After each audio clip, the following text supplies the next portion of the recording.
إن الحمد لله نحمده ونستعينه ونستغفره ونعوذ بالله من شرور أنفسنا ومن سيئات أعمالنا من يهده الله فلا مضل له ومن يضلله فلا هادي له وأشهد أن لا إله إلا الله وحده لا شريك له وأشهد أن محمدًا عبده ورسوله أما بعد فإن خير الحديث كتاب الله وخير الهدي هدي محمد صلى الله عليه وسلم وشر الأمور محدثاتها وكل محدثة بدعة وكل بدعة ضلالة وكل ضلالة في النار فأعوذ بالله من الشيطان الرجيم من نفخه ونفثه وهمزه بسم الله الرحمن الرحيم يا أيها الذين آمنوا اتقوا الله حق تقاته ولا تموتن إلا وأنتم مسلمون يا أيها الناس اتقوا ربكم الذي خلقكم من نفس واحدة وخلق منها زوجها وبث منهما رجالا كثيرا ونساء واتقوا الله الذي تساءلون به والأرحام إن الله كان عليكم رقيبا يا أيها الذين آمنوا اتقوا الله وقولوا قولا سديدا يصلح لكم أعمالكم ويغفر لكم ذنوبكم ومن يطع الله ورسوله فقد فاز فوزا عظيما رب اشرح لي صدري ويسر لي أمري واحلل عقدة من لساني يفقه قولي رب زدني علما اللهم لا سهل إلا ما جعلته سهلا وأنت تجعل الحزن إذا شئت سهلا قال ربنا جل وعلا وما خلقت الجن والإنس إلا ليعبدون وقال النبي صلى الله عليه وسلم الكيس من دان نفسه وعمل لما بعد الموت معزز و محترم بھائیو، موضوع پر گفتگو کرنے سے پہلے میں آپ سب کو اس بات کی طرف توجہ دلانا بہت ضروری سمجھتا ہوں۔ مسجد میں داخل ہوں تو گرچہ خطبہ ہی کیوں نہ چل رہا ہو، بیٹھنے سے پہلے 2 رکعت نماز پڑھنا اور پھر بیٹھنا، یہ نبی صلی اللہ علیہ وسلم کا بتلایا ہوا طریقہ تھا، اور آپ صلی اللہ علیہ وسلم نے یہاں تک اس سلسلے میں تاکید کی کہ ایک صحابی رسول مسجد میں آئے اور بیٹھ گئے تو آپ نے اپنے خطبے کو روکا اور ان سے پوچھا کہ کیا آپ نے 2 رکعت نماز پڑھی ہے؟ انہوں نے کہا اللہ کے رسول ہم نے نہیں پڑھا۔ تو آپ نے کہا کہ پہلے اٹھو، 2 رکعت نماز ادا کرو اور پھر بیٹھو۔ نبی کی تعلیم آپ تک پہنچا دینا یہ ہماری ذمہ داری ہے، عمل کرنا نہ کرنا یہ آپ کا اختیار ہے۔ آپ نے اگر نبی کی تعلیم سن کر عمل کر لیا تو گیا آپ نبی صلی اللہ علیہ وسلم کے مطیع و فرما بردار ہوئے، اور اگر آپ کو یہ بات معلوم ہو جانے کے بعد بھی آپ خاموشی کے ساتھ آئے اور بیٹھے رہے اور بیٹھتے رہے اور سلسلے کو آپ نے ہمیشہ جاری رکھا تو گویا یہ نبی صلی اللہ علیہ وسلم کی صریح نافرمانی ہے۔ دوسری چیز جس کا بتانا میں آپ کو ضروری سمجھتا ہوں وہ یہ ہے کہ خطبے کا مقصد ہوتا ہے اصل کہ لوگوں کو دین کی باتیں پہنچائی جائیں، لوگوں کو اللہ کا فرمان اور نبی صلی اللہ علیہ وسلم کا کے ارشادات لوگوں کو بتلائے جائیں۔ اسی لیے صحیح طریقہ یہ ہوتا ہے کہ مسجد میں جب آئیں تو خطیب کے سامنے سے بیٹھنے کا آغاز کریں۔ یہ نہیں کہ آپ اپنے لیے کوئی اچھی جگہ تلاش کر لیں جہاں پر آپ آرام سے ٹیک لگا کر بیٹھ سکیں، یا پنکھے کے نیچے، فین کے نیچے جگہ تلاش کریں۔ نہیں، ایسا نہیں ہونا چاہیے۔ صحیح طریقہ اور باادب طریقہ یہ ہے کہ خطیب کے سامنے سے بیٹھنے کا آغاز کیا جائے۔ تو جو بھائی مسجد میں آئے اور ابھی تک انہوں نے 2 رکعت نماز ادا نہیں کی، یوں ہی بیٹھ گئے ہیں، تو وہ بہتر ہے کہ اٹھیں اور 2 رکعت نماز پڑھ لیں پھر بیٹھیں۔ اور اسی طریقے سے جو بھائی ادھر ادھر بیٹھے ہیں، ہم ان سے درخواست ہی کر سکتے، حکم تو نہیں دے سکتے کہ آپ اطراف سے ادھر ادھر سے جہاں پر آپ بیٹھے ہوئے ہیں وہاں بیٹھنے کے بجائے خطیب کے سامنے سے بیٹھنے کا آغاز کریں، تاکہ ہم ڈائریکٹ آپ سے گفتگو کر سکیں، آپ سے بات کر سکیں۔ دوستو اور بھائیوں، خطبے کا موضوع ہم نے جو اختیار کیا ہے وہ ہے مقصد زندگی۔ ہماری زندگی کا مقصد کیا ہے؟ اللہ تبارک و تعالی نے اس کائنات میں کم و بیش 1,24,000 انبیاء مبعوث کیے تھے، جن میں آخری نبی امام کائنات جناب محمد رسول اللہ صلی اللہ علیہ وسلم تھے۔ اور ان تمام انبیاء کو اللہ نے بھیجا کہ اس دنیا کے اندر جو اربوں کھربوں انسان بھیجے ہیں، انہیں اس دنیا میں کیوں بھیجا گیا ہے، اس دنیا کو بنایا کیوں گیا ہے، یہ مقصد یاد دلا سکیں، یہ مقصد بتلا سکیں۔ اسی لیے اس دنیا میں اللہ نے اتنے سارے انبیاء اور پیغمبر مبعوث کیے تھے۔ ہم اور آپ اس دنیا میں آ رہے ہیں، جا رہے ہیں، انسانوں کا سلسلہ جب سے کائنات بنی ہے جاری اور ساری ہے، کوئی آتا ہے کوئی جاتا ہے، ہر دن کروڑوں کروڑ انسان اس دنیا میں پیدا ہوتے ہیں اور کروڑوں کروڑ انسان اس دنیا سے رخصت بھی ہوتے ہیں۔ مقصد کیا ہے اس آنے اور جانے کا، اس بنانے اور وفات دینے کا؟ اللہ تعالیٰ کا مقصد کیا ہے؟ اللہ تعالیٰ نے بڑے مختصر انداز میں مقصد بیان کیا ہے کہ وَمَا خَلَقْتُ الْجِنَّ وَالْإِنسَ إِلَّا لِيَعْبُدُونَ، کہ انسانوں اور جنوں کو پیدا کرنے کا مقصد صرف اور صرف ایک، صرف اور صرف واحد مقصد ہے۔ وہ کیا مقصد ہے؟ وہ مقصد ہے اللہ تبارک و تعالیٰ کی عبادت۔ اس سے ہٹ کر کوئی اور مقصد اس دنیا کے بنانے کا، اس دنیا کے اندر کروڑوں مخلوقات پیدا کرنے کا، اس آسمان کا، زمین کا، پہاڑوں کا، پتھروں کا، پانی کا، ندیوں کا، نالوں کا، ہواؤں کا، کوئی اور پیدا کرنے کا مقصد نہیں ہے۔ انسان کو رب نے بنایا کہ یہ عبادت کریں اللہ کی، اور بقیہ تمام مخلوقات کو رب نے اس لیے بنایا کہ یہ تمام مخلوقات انسانوں کی خدمت کریں، انسانوں کی خدمت کریں۔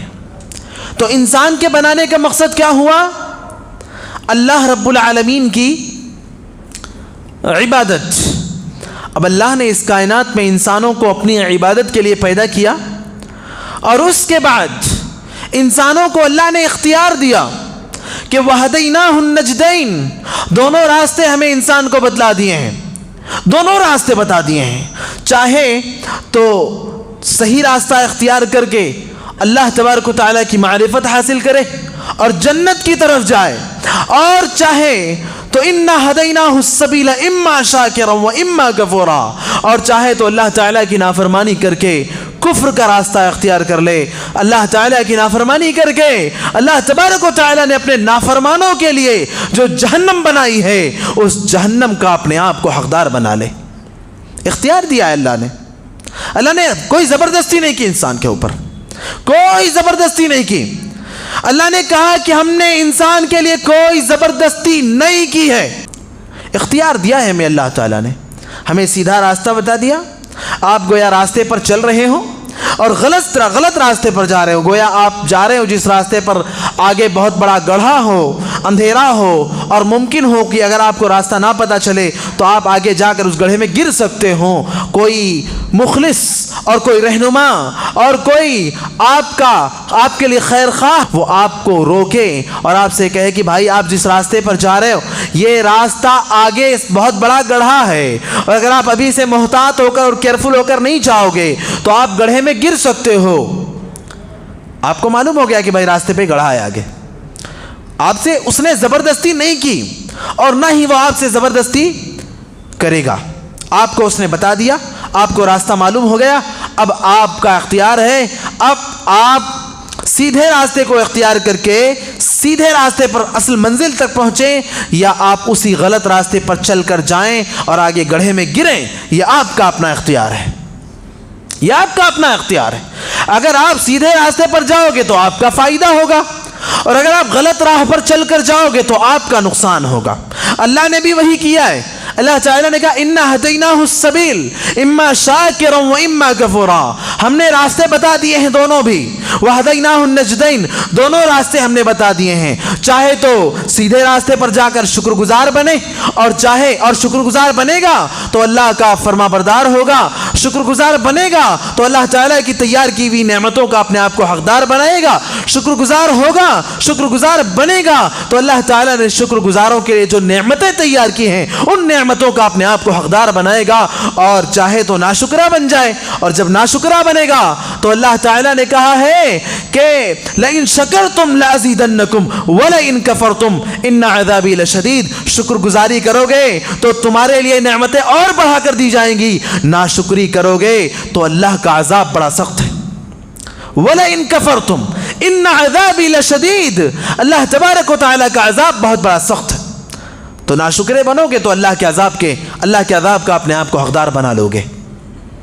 پتہ چلا کہ اللہ نے ہمیں پیدا کیا اپنی عبادت کے لیے, اور اپنی عبادت کے لیے پیدا کرنے کے بعد ہمیں دونوں راستے دے دیے کہ دیکھو اس راستے پر جاؤ گے تو یہ اللہ کی عبادت کا راستہ ہے, تم جنت تک پہنچو گے, اور اس طرح راستے پر جاؤ گے تو یہ شیطانی راستہ ہے, شیطان تمہیں اس راستے پر گمراہ کرے گا, ورغلائے گا, بہکائے گا, اور تمہیں جہنم تک پہنچا کر دم لے گا.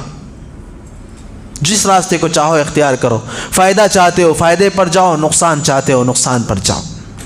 اسی طرح بھائیوں, اب مسئلہ یہ ہے کہ کامیاب کون ہے؟ وہ کامیاب ہے جو غلط راستے پر جائے, یا وہ کامیاب ہے جو اچھے راستے پر جائے اور جنت کو پالے؟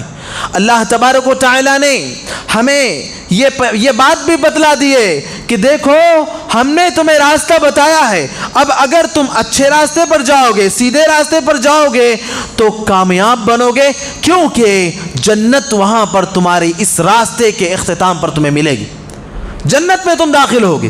اور اگر تم غلط راستے پر چل کر جاؤ گے تو جہنم ہے تمہارے لیے.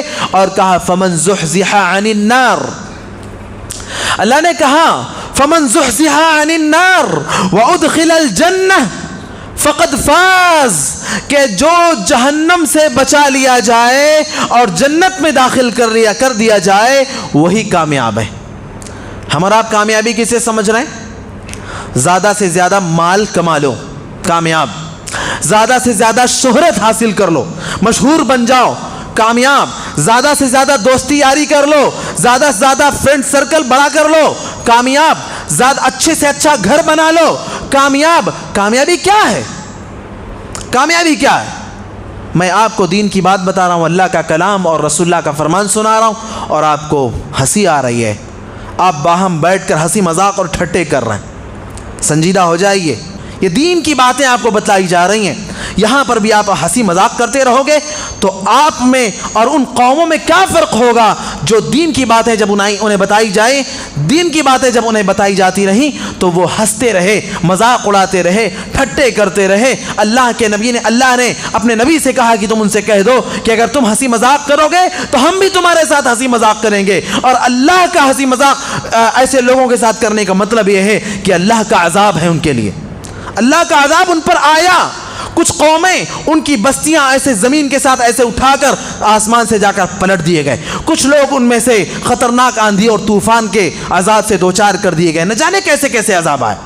تو آپ کو دین کی باتیں بتائی جائیں، آپ بھی ہنستے اور مسکراتے رہو؟ نہیں بھائی، یہ غلط بات ہے، ایسا مت کرو۔ جی ہاں، ہم کہہ رہے تھے آپ سے کہ اصل کامیابی کیا ہے۔ ہم اور آپ سمجھتے ہیں کہ اصل کامیابی صرف دنیا میں مقبولیت حاصل کر لینا، شہرت حاصل کر لینا، دولت کما لینا، اچھے سے اچھا بڑے سے بڑا گھر بنا لینا، بنگلے بنا لینا، زیادہ سے زیادہ لوگوں میں اپنا نام پیدا کر لینا، یہ کامیابی ہے؟ یہ کامیابی نہیں ہے۔ ہم جنہیں کامیابی سمجھتے ہیں ان کی حیثیت دیکھتے ہیں کیا ہے۔ مال کامیابی بن سکتا ہے کیا؟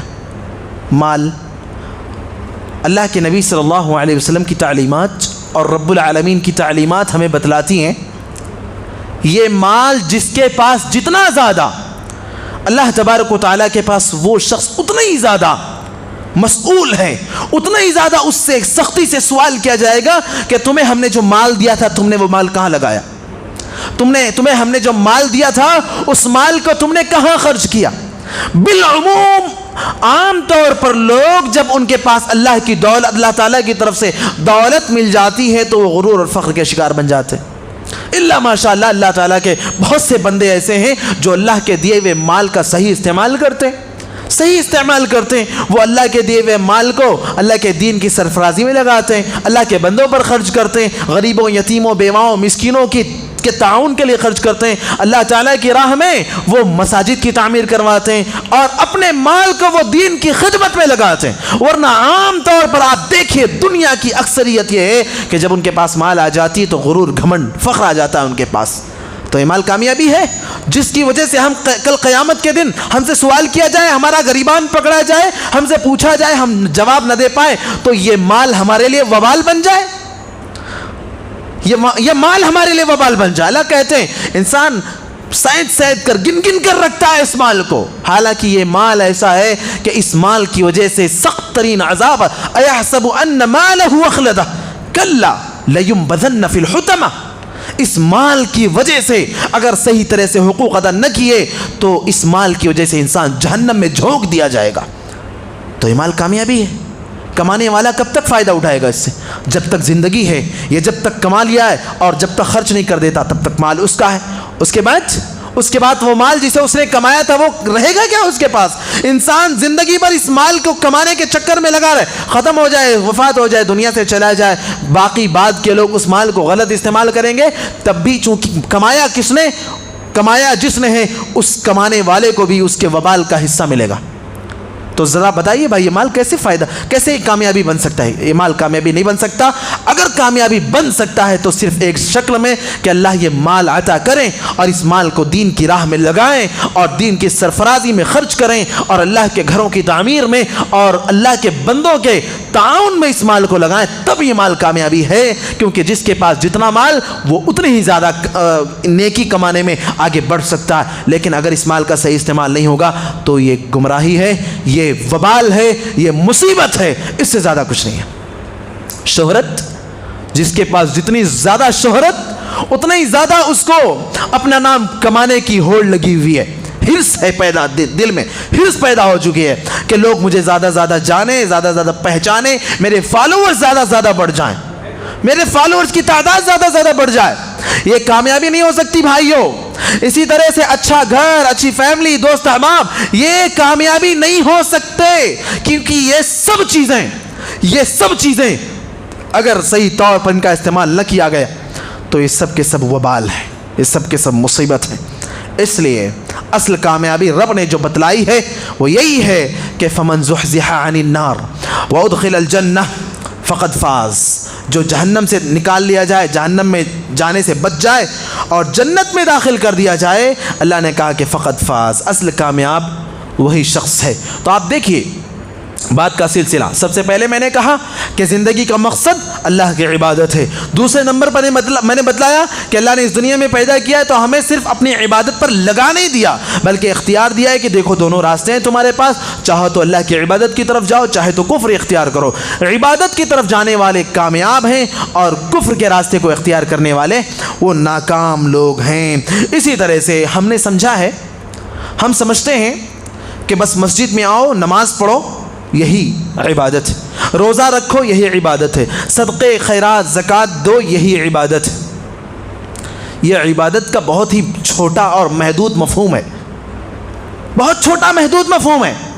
اللہ کے نبی صلی اللہ علیہ وسلم کی تعلیمات تو ہمیں یہاں تک بتلاتی ہیں کہ اگر کوئی شخص اپنی بیوی کے منہ میں محبت سے ایک نوالا اپنے ہاتھوں سے رکھتا ہے تو یہ بھی عبادت ہے، یہ بھی عبادت ہے۔ ہم صرف نمازوں کو عبادت سمجھ رہے ہیں، عبادت کا مفہوم بڑا وسیع ہے۔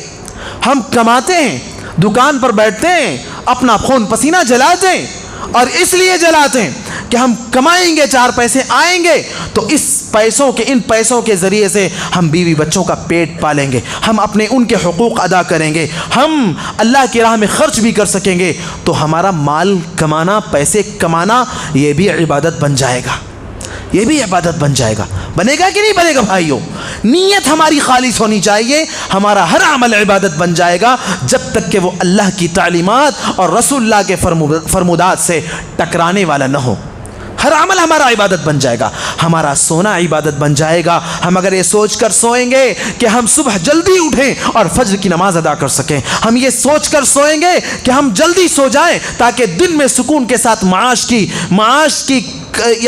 کی طلب میں، معاش کے حصول میں، کمانے میں ہم پورے خلوص کے ساتھ کام کر سکیں، ہمیں تھکان زیادہ نہ آئے، ہمیں بیماریاں نہ لگے، ہمیں پریشانیاں نہ ہو۔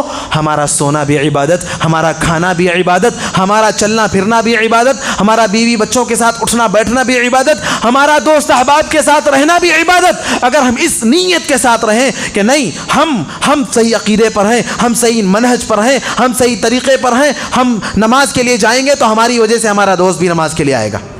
ہم اپنی زبان کا صحیح استعمال کریں گے تو ہمارا دوست جو گالی گلوچ کرتا ہے، جو بدگوئیاں کرتا ہے، غیبتیں کرتا ہے، وہ بھی اپنی زبان کو سنبھال کر رکھے گا۔ اس تصور کے ساتھ اور اس سوچ کے ساتھ اگر ہم دوست احباب کا سرکل بناتے ہیں اور کوشش کرتے ہیں کہ جتنے زیادہ دوست بن جائیں اتنا ہی اچھا ہے، تو ہماری یہ سوچ، ہمارا یہ عمل، ہماری یہ نیت بھی یہ عبادت بن جائے گی۔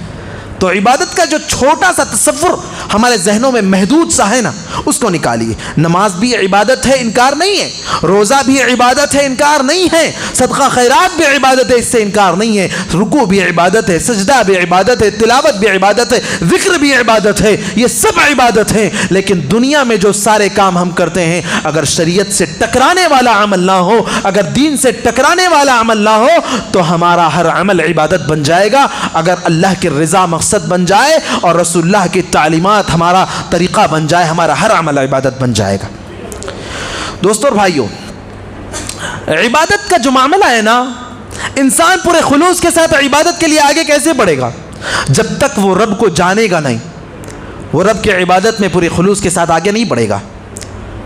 اللہ کی عبادت کے لیے لاکھ اس سے کہا جائے لیکن رب العالمین کا تعارف اس کے پاس ہے ہی نہیں، اللہ تعالیٰ کی ذات سے وہ انٹروڈیوس نہیں ہے، اللہ تعالیٰ کی ذات کو وہ نہیں جانتا ہے، تو بھلا کیسے وہ اللہ تعالیٰ کی عبادت کرے گا؟ تب تو وہ نہیں کرے گا۔ اس لیے سب سے پہلی ذمہ داری ہے ہماری کہ ہم اللہ تبارک و تعالیٰ کی ذات کا تعارف اور معرفت حاصل کریں، اور اللہ رب العالمین نے ہمیں اسی چیز کی تعلیم دی۔ علم جو کہتے ہیں نا، حدیث میں آتا ہے اور قرآن میں بھی بار بار علم کی فضیلت، علم کی اہمیت، اللہ رب العالمین نے فرمایا کہ فَاعْلَمْ أَنَّهُ لَا إِلَهَ إِلَّا اللَّهُ، فَاعْلَمْ أَنَّهُ لَا إِلَهَ إِلَّا اللَّهُ، کہ اس بات کا علم حاصل کرو کہ اللہ کے سوا کوئی معبود نہیں ہے، اور طلب العلم فریضۃ علی کل مسلم، علم کا حاصل کرنا ہر مسلمان، مرد و خواتین سب پر فرض ہے۔ تو بہت سارے علوم ہیں لیکن سب سے پہلے جو علم ہے نا، وہ یہی دین کا علم ہے، وہ یہی اللہ تعالیٰ کی معرفت کا علم ہے، وہ یہی نبی صلی اللہ علیہ وسلم کی سیرت کا علم ہے، وہ یہی زندگی گزارنے اور زندگی گزارنے کے طریقے اور آداب کا علم ہے، وہ اسی بات کا علم ہے کہ ہم کس راستے پر جائیں تو جنت تک پہنچیں گے، وہ اسی بات کا علم ہے کہ ہم آداب کون سے ہیں جن آداب کو ہمیں اختیار کرنا ہے، یہی وہ علم ہے۔ اس لیے اللہ نے فرمایا فَاعْلَمْ أَنَّهُ لَا إِلَهَ إِلَّا اللَّهُ۔ بہرحال زندگی تو ہم سب گزار رہے ہیں، لیکن زندگی گزارنے کا مقصد اس چیز کا شعور ہمارے دلوں میں ضرور ہونا چاہیے. تب اللہ کے نبی صلی اللہ علیہ وسلم کا کہ اغتنم خمسا قبل خمس، 5 چیزوں سے پہلے 5 چیزوں کو غنیمت جانو. موت سے پہلے زندگی کو، بیماری سے پہلے صحت کو، اور مصروفیت سے پہلے فراغت کو. 5 چیزوں سے پہلے 5 چیزوں کو کس چیز کے لیے غنیمت جاننا ہے؟ کس چیز کے لیے؟ اللہ تعالیٰ کی عبادت کے لیے. اس شعور کے ساتھ کہ ہم اس دنیا میں آئے ہیں صرف ایک مقصد ہے اللہ کی عبادت، اس شعور کے ساتھ جو شخص زندگی گزارے گا، واللہ ثم واللہ بھائیو، اس شعور کے ساتھ زندگی گزارنے والا انسان وہ کبھی بھی اپنے مقصد سے غافل نہیں ہوگا. وہ ہر زندگی کا ہر لمحہ وہ اللہ کی عبادت کے لیے غنیمت جانے گا، اور اس طرح سے وہ اپنے مقصد کو بھی حاصل کر لے گا، اللہ تعالیٰ کی رضا کو بھی حاصل کر لے گا. اور ہر انسان، ہر مومن کے دل کی جو خواہش ہے کہ رب تو مجھے جنت میں داخل کر دینا، یہ خواہش بھی پوری ہو جائے گی. اللہ تعالیٰ ہمیں جنت میں بھی داخل کر دیں گے. امید کرتا ہوں کہ میں نے جو باتیں رکھی ہیں آپ کی خدمت میں کتاب اللہ اور سنت رسول کی روشنی میں، آپ سب کو سمجھ میں آئی ہوں گی. پروردگار سے میں یہی دعا کرتا ہوں کہ الہ العالمین ہم سب کو اپنی زندگی کے مقصد کو ہمیشہ مطمع نظر رکھ کر اس کے مطابق اپنی زندگی گزارنے کی توفیق عطا فرما دے. الہ العالمین ہمیں کبھی بھی اپنی زندگی سے غفلت کا شکار نہ کر دے. الہ العالمین ہم کتاب اللہ اور سنت رسول کی روشنی میں اپنی زندگی گزاریں. اللہ تعالیٰ اس دنیا میں جو بھی لوگ پریشان حال ہیں، بیماریوں کے شکار ہیں، مقروض ہیں، سب کی مدد فرما دے. پروردگار اس وقت دنیا میں بہت ساری جگہوں پر ظلم و تشدد اور بربریت کا ماحول ہے، تو مظلوموں کا سہارا بن جا، ظالموں کو تو انجام تک پہنچا دے. ہم سب کو کہنے اور سننے سے زیادہ عمل کرنے کی توفیق عطا فرما دے. اقول قولی هذا واستغفر الله لي ولكم ولسائر المسلمين من كل ذنب انه هو الغفور الرحيم. ان الحمد لله نحمده ونستعينه ونستغفره ونعوذ بالله من شرور انفسنا ومن سيئات اعمالنا، من يهده الله فلا مضل له ومن يضلله فلا هادي له، واشهد ان لا اله الا الله وحده لا شريك له، واشهد ان محمدا عبده ورسوله. اما بعد فان خير الحديث كتاب الله، وخير الهدي هدي محمد صلى الله عليه وسلم، وشر الامور محدثاتها، وكل محدثة بدعة، وكل بدعة ضلالة، وكل ضلالة في النار. فاعوذ بالله من الشيطان الرجيم من نفخه ونفثه وهمزه. بسم الله الرحمن الرحيم. ان الله وملائكته يصلون على النبي يا ايها الذين امنوا صلوا عليه وسلموا تسليما. اللهم صل على محمد وعلى ال محمد كما صليت على ابراهيم وعلى ال ابراهيم انك حميد مجيد. اللهم بارك على محمد وعلى ال محمد كما باركت على ابراهيم وعلى ال ابراهيم انك حميد مجيد. عباد الله رحمني ورحمكم الله، ان الله يأمركم بالعدل والاحسان وايتاء ذي القربى وينهى عن الفحشاء والمنكر، ولذكر الله تعالى فأعلى وأولى وأهم وأتم وأجل وأكبر. عباد الله قوموا إلى الصلاة.